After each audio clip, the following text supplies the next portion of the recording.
Hello ನಮಸ್ಕಾರ ಎಲ್ಲರಿಗೂ. Welcome to Hiremath ಕುಟುಂಬ ಯೂಟ್ಯೂಬ್ ಚಾನಲ್. ಇವತ್ತು ನಾನು ನಿಮಗೆ ಹೇಳ್ಕೊಡ್ತೀನಿ ಬೆಂಡೆಕಾಯಿ ಪಲ್ಯ ಹೇಗೆ ಮಾಡೋದು ಅಂತ. ನೋಡಿ, ಈ ಥರ ಒಂದು ಪಾತ್ರೆಗೆ ಎಣ್ಣೆ ಹಾಕ್ಕೊಂಡು ನಂತರ ಅದಕ್ಕೆ ಒಂಚೂರು ಶುಂಠಿ, ಒಂದೆರಡು ಹಸಿಮೆಣಸಿನ್ಕಾಯಿ ಮತ್ತು ಬೆಂಡೆಕಾಯಿ ಹೆಚ್ಚಿಟ್ಕೊಂಡಿರೋ ಬೆಂಡೆಕಾಯಿನ ಹಾಕ್ಕೊಂಡು ಫ್ರೈ ಮಾಡ್ಕೋಬೇಕು. ಅದಕ್ಕೆ ಒಂದು ಸ್ವಲ್ಪ ಉಪ್ಪು ಮತ್ತು ಒಂದು ಅರ್ಧ ನಿಂಬೆ ರಸನ ಹಿಂಡ್ಕೋಬೇಕು. ಹಿಂಡ್ಕೊಂಡು ಅದು ಕಪ್ಪಗಾಗೋ ತನಕ ಫ್ರೈ ಮಾಡಿಕೊಂಡು ಎತ್ತಿಟ್ಕೋಬೇಕು. ಇನ್ನೊಂದು ಕಡೆ ಒಂದು ಬೌಲಲ್ಲಿ ಈ ಥರ ಒಂದೆರಡು ಬೌಲಷ್ಟು ಮೊಸರು ತೊಗೋಬೇಕು.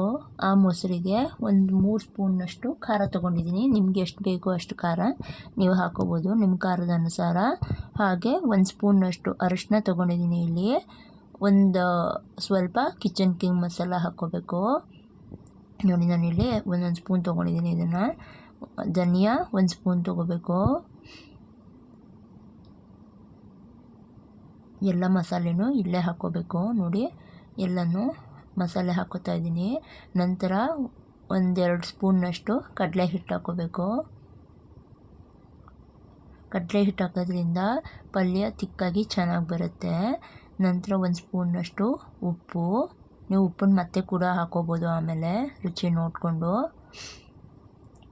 ಇದೆಲ್ಲ ಹಾಕಿ ಚೆನ್ನಾಗಿ ಮಿಕ್ಸ್ ಮಾಡ್ಕೋಬೇಕು. ನೋಡಿ, ಈ ಥರ ಚೆನ್ನಾಗಿ ಮಿಕ್ಸ್ ಮಾಡಿಕೊಂಡು ಒಂದು ಸೈಡಲ್ಲಿ ಎತ್ತಿಟ್ಕೋಬೇಕು. ಇದೆಲ್ಲ ಆದ ನಂತರ ಮತ್ತೆ ಒಂದು ಕಡಾಯಿ ಇಟ್ಟು ಒಂದು ಸ್ವಲ್ಪ ಎಣ್ಣೆ ಹಾಕ್ಕೋಬೇಕು. ಒಗ್ಗರಣೆಗೆ ಎಷ್ಟು ಬೇಕೋ ಅಷ್ಟು ಎಣ್ಣೆನ ತೊಗೋಬೇಕು. ನೋಡಿ, ಹಾಕಿ ಎಣ್ಣೆ ಕಾದ ನಂತರ ಅದಕ್ಕೆ ಒಂದು ಸ್ವಲ್ಪ ಜೀರಿಗೆ, ಒಂದು ಸ್ವಲ್ಪ ಜೀರಿಗೆ ಪುಡಿ, ಒಂದು 2-3 ಈರುಳ್ಳಿ, ಶುಂಠಿ ಬೆಳ್ಳುಳ್ಳಿ ಸಣ್ಣದಾಗಿ ಹೆಚ್ಚಿಟ್ಕೊಂಡಿದ್ದೀನಿ. ನೀವು ಬೇಕಾದ್ರೆ ಪೇಸ್ಟ್ ಕೂಡ ಹಾಕ್ಕೋಬೋದು. ಹಸಿಮೆಣಸಿನ್ಕಾಯಿ ಸ್ವಲ್ಪ ಹಾಕ್ಕೊಳ್ಳಿ, ಯಾಕೆಂದರೆ ಮೊದಲೇ ನಾವು ಖಾರ ಬಳಸಿರ್ತೀವಿ. ಸುಮ್ಮನೆ ಇದು ಟೇಸ್ಟಿಗೋಸ್ಕರ ಅಷ್ಟೇ. ಹಸಿಮೆಣಸಿನ್ಕಾಯಿ ಹಾಕೋದ್ರಿಂದ ಟೇಸ್ಟ್ ತುಂಬ ಚೆನ್ನಾಗಿರುತ್ತೆ. ಎಲ್ಲನೂ ಹಾಕಿ ಚೆನ್ನಾಗಿ ಫ್ರೈ ಮಾಡ್ಕೋಬೇಕು, ಕಲರ್ ಚೇಂಜ್ ಆಗೋ ತನಕ. ನೋಡಿ, ಈಗ ಚೆನ್ನಾಗಿ ಬೆಂದಿದೆ, ಈರುಳ್ಳಿ ಕಲರ್ ಚೇಂಜ್ ಆಗಿದೆ. ಇದೆಲ್ಲ ಆದ ನಂತರ ನಾವು ಮಸಾಲೆ ಮಿಕ್ಸ್ ಮಾಡ್ಕೊಂಡಿದ್ವಲ್ಲ, ಆ ಮಸಾಲೆನ ಇದಕ್ಕೆ ಹಾಕಿ ಚೆನ್ನಾಗಿ ಬೇಯಿಸ್ಕೋಬೇಕು. ಎಣ್ಣೆ ಬಿಟ್ಕೊಳ್ಳೋ ತನಕ ಅದನ್ನು ಬೇಯಿಸ್ಕೋಬೇಕು.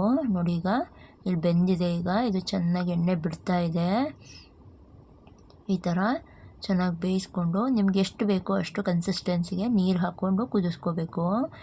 ನಂತರ ಬೆಂದ ಆ ಮಸಾಲೆಗೆ ಎತ್ತಿಟ್ಕೊಂಡಿರೋ ಬೆಂಡೆಕಾಯಿನ ಹಾಕಿ ಮಿಕ್ಸ್ ಮಾಡಬೇಕು. ಚೆನ್ನಾಗಿ ಮಿಕ್ಸ್ ಮಾಡಿದ ನಂತರ ಒಂದು ಸ್ವಲ್ಪ ಸಕ್ಕರೆ, ಬೇಕಾದ್ರೆ ನೀವು ಬೆಲ್ಲ ಸಹಿತ ಬಳಸ್ಬೋದು, ಕಸ್ತೂರಿ ಮೇಥಿ ಹಾಗೆ ಕೊತ್ತಂಬರಿ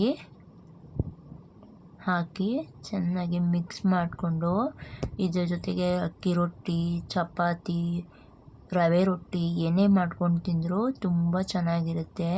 ನಿಮಗೆ ಯಾವ ಥರ ಅಡುಗೆ ರೆಸಿಪಿ ಬೇಕು ಅಂತ ಕಮೆಂಟ್ ಬಾಕ್ಸಲ್ಲಿ ಕಮೆಂಟ್ ಮಾಡಿ. ನಿಮಗೆ ನಾನು ಮಾಡಿರೋ ರೆಸಿಪಿ ಇಷ್ಟ ಆದರೆ ನನ್ನ ಚಾನಲ್ನ ಲೈಕ್ ಮಾಡಿ, ಶೇರ್ ಮಾಡಿ, ಸಬ್ಸ್ಕ್ರೈಬ್ ಮಾಡಿ.